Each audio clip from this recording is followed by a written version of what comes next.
In Jujutsu Kaisen, Gojo was never just a character. He was a safety net. He was the honored one. For the first season of Jujutsu Kaisen, the audience never felt true fear.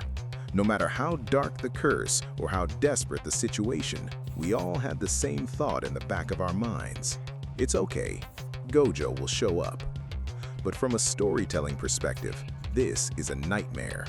People often call this the Superman problem, but in the world of anime, it is actually the One Punch Man paradox. Just like Saitama, who is so powerful that he is literally bored with his own existence, Gojo broke the tension of the series. When Gojo can end any conflict in a single second, there is no struggle, there are no stakes. Jujutsu society was built on a fragile foundation. It was built on the back of one man. Gege Akutami realized something very quickly. If Gojo stayed, the story of Jujutsu Kaisen would collapse. Every arc would end the same way.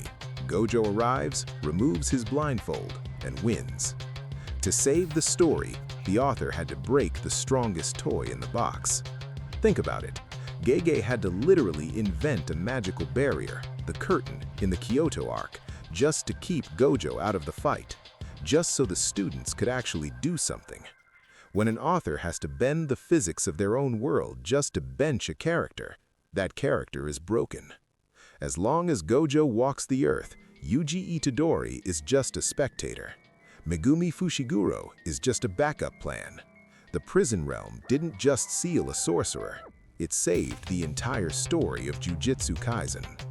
Welcome to StoryStrap. Today, we analyze why Satoru Gojo had to lose, and why the Jujutsu world had to burn. To understand why his defeat was necessary, we first have to understand the burden of being the strongest. Gojo possesses the 6 eyes. This isn't just supervision, it is a constant, high-speed stream of information. He sees cursed energy on an atomic level. Imagine a supercomputer that never turns off. That is Gojo's brain. He has to constantly run reverse cursed energy just to keep his brain from frying. This power made him lonely. It created a distance between him and every other living thing. To Gojo, humans are weak, curses are weak, the higher-ups are weak. He is a god walking amongst ants, and that isolation is exactly what the villain exploited. Let's look at the enemies. Before the Shibuya incident, the disaster curses, Jogo, Hanami, and Dagon couldn't function as true villains. Aside from Sukuna and a few others, they were jokes. They spent their entire existence running away from one man. But by removing Gojo, Gege suddenly allowed the villains to be terrifying again.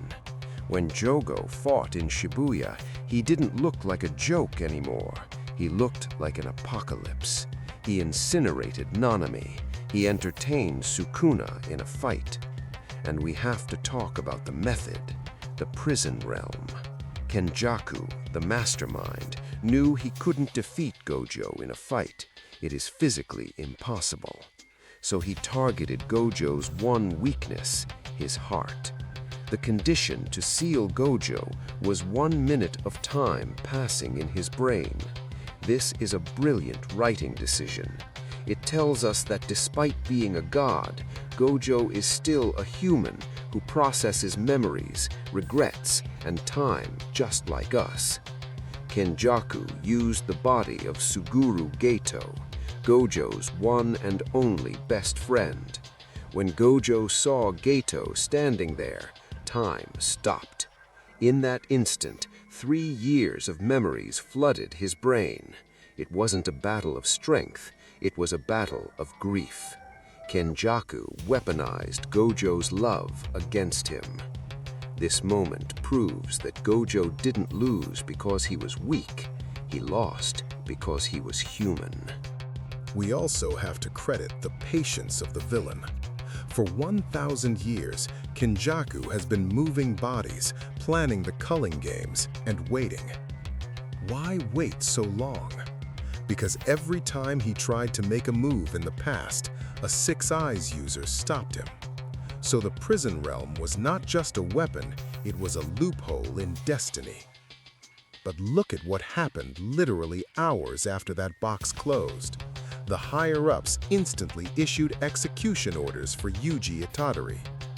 Gojo's existence was the only thing holding back political corruption. His sealing exposed the rot at the center of the Jujutsu world.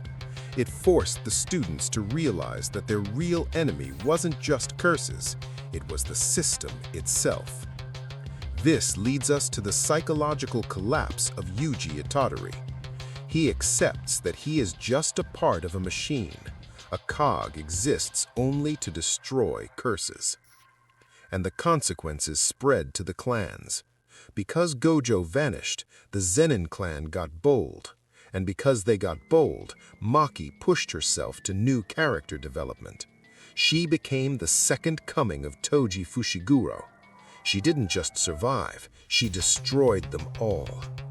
With the safety net gone, Yuta, Megumi, Maki, and Yuji were finally forced to evolve. Because to make Gojo the honored one, there has to be one king of all curses, Sukuna. This is the fight we are all waiting for, the limitless versus the shrine. When Gojo gets out, it won't be a rescue mission anymore, it will be a war. The prison realm didn't end Gojo's story, it was just the halftime break before the main event. Will Gojo return as a savior or as a monster? This is StoryStrap. Let us know your thoughts in the comments. Don't forget to like, share, and subscribe to our channel. See you in the next video.